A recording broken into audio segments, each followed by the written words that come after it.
윤석열 대통령은 국회를 통과한 채 상병특검법을 또다시 거부했습니다. 대통령의 거부권 행사는 하와이 방문 중에 전자결제로 이뤄졌습니다.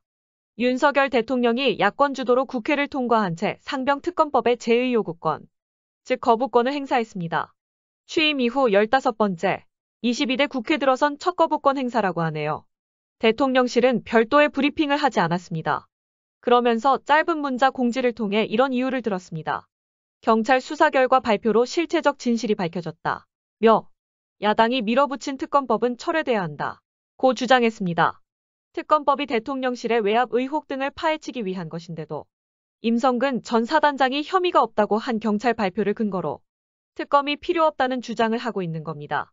대통령실은 또 해병의 안타까운 순직을 정치적 의도를 가지고 악용하는 일도 더 이상 없어야 한다고 주장했습니다. 6개 야당은 국회에서 규탄 대회를 열고 즉각 반발했습니다. 더불어민주당은 윤 대통령의 거부권 행사는 곧 국민을 상대로 한 선전포고라며 대통령 본인이 수사 대상이 될 수도 있는 특검법을 거부하면 안 된다고 강조했습니다.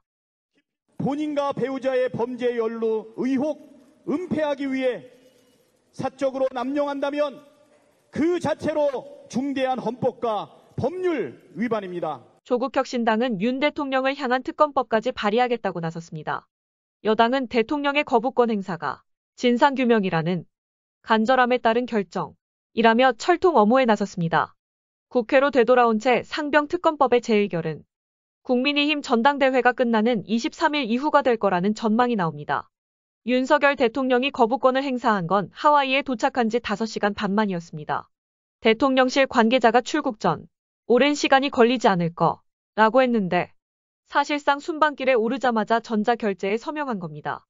윤석열 대통령과 김건희 여사는 순방 첫 일정으로 6.25 전쟁 참전용사들이 안장된 태평양 국립묘지를 찾았습니다.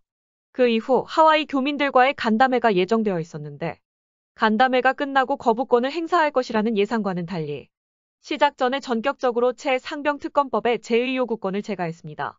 왜 이렇게 빨리 또 거부권을 행사했는지 설명은 없었고 동포 간담회에서는 마이크를 잡았지만 관련된 언급조차 하지 않았습니다. 한미 동맹을 내실 있게 발전시켜 양국 공동 번영의 미래를 열어나가고 동포 여러분께도 힘을 보태드리겠습니다. 귀국 후 오는 19일째 상병 일주기 직전에 거부권을 행사할 경우 여론은 더 나빠질 수 있습니다. 해외 순방 중에 거부권을 털어버리는 게 정치적인 부담이 적다고 판단한 것으로 보입니다. 또 이른바 김건희 여사 문자 공개로 친윤과 반윤의 사활적 계파 갈등이 고조되는 상황에서 시간을 끌어봤자 당내 분란의 소재로만 이용될 수 있다는 우려도 깔린 것으로 분석됩니다. 윤석열 대통령은 우리 시각으로 내일 새벽 인도태평양 사령부를 방문합니다. 윤 대통령은 북핵 위협에 맞서 한미 확장 억제 체제 구축이 현실적 해법이라고 했습니다. 인도태평양 사령부 방문은 한미동맹의 굳건한 결속을 확인하는 자리라는 게 대통령실의 평가입니다. 자, 그러면 지금부터 잠시만 주목해 주시기 바랍니다. 제가 구독자분들을 위해서 깜짝 선물을 하나 준비했는데요.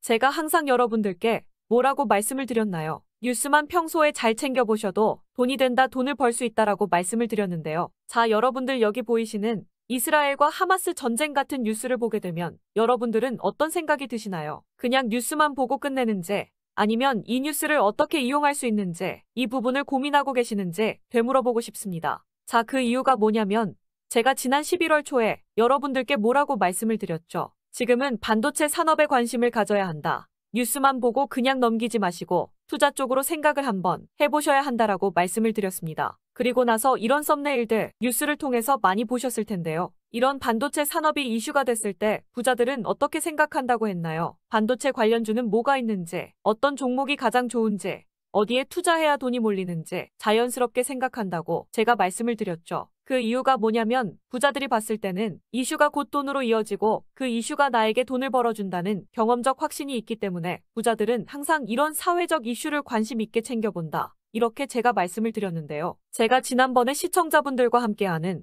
주식으로 수익 내기 이벤트를 진행했었는데요. 당연히 100% 무료로 진행을 했었고, 자, 여기 보시면 아시겠지만 제가 지난번에도 저한테 구독이라는 문자 남겨주신 모든 시청자분들께 이렇게 반도체 관련주 중에 가장 급등할 확률이 높은 딱 한 종목, 많은 종목이 아니라 딱 제주반도체 한 종목을 여러분들에게 추천드렸어요. 그러면서 여기 나와 있는 대로 정확히 얼마에 매수해야 하는지, 그리고 수익률이 어느 정도 나왔을 때 팔아야 하는지 이런 부분들까지 여러분들에게 정확히 알려드렸었는데, 자, 지금 실제로 어떻게 되었나요? 오른쪽을 보시면 아시겠지만 제가 11월 초에 문자로 이 제주반도체를 소개해드리고 나서 실제로 한 달도 지나지 않아서 이렇게 주가가 2배 이상 급등이 나왔습니다. 그리고 1월 말까지 이 상승세가 계속해서 이어졌죠. 그래서 당시에도 굉장히 많은 분들이 제가 드린 이 종목 제주반도체로 수익을 내실 수가 있었을 텐데요. 다시 한번 축하드린다는 말씀을 드리겠고, 자, 이번에도 마찬가지입니다. 최근에 이슈되고 있는 것이 AI, 즉 인공지능 산업이기 때문에 우리가 이렇게 생각해 봐야겠죠. 인공지능 산업의 경쟁이 심화되면 인공지능 기술에는 한층 더 높은 기술력이 반드시 필요할 수밖에 없다. 그럼 그 중에서 인공지능 관련 해외 특허가 많고 실제로 특허가 적용되고 있는 기업이 가장 크게 부각받을 수밖에 없다.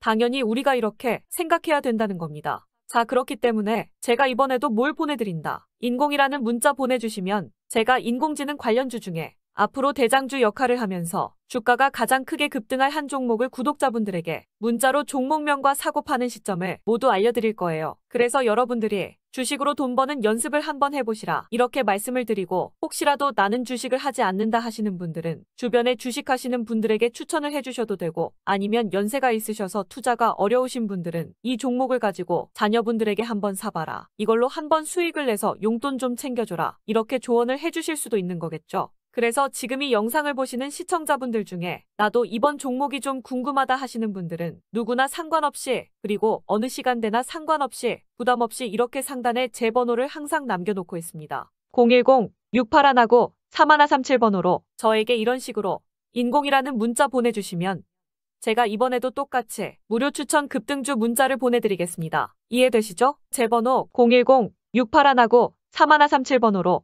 인공이라는 문자 보내주시면 여러분들이 직접 이슈를 통해서 돈 버는 연습을 해보실 수가 있는 거고, 제가 돈을 받는 것도 아니고 투자를 대신해 드리는 것도 아니니까 부담 없이 신청해 주시면 되는 겁니다. 그리고 수익이 나면 저는 다른 것은 바라지 않습니다. 제 채널의 구독, 좋아요 한 번씩만 눌러주시기만 하시면 됩니다.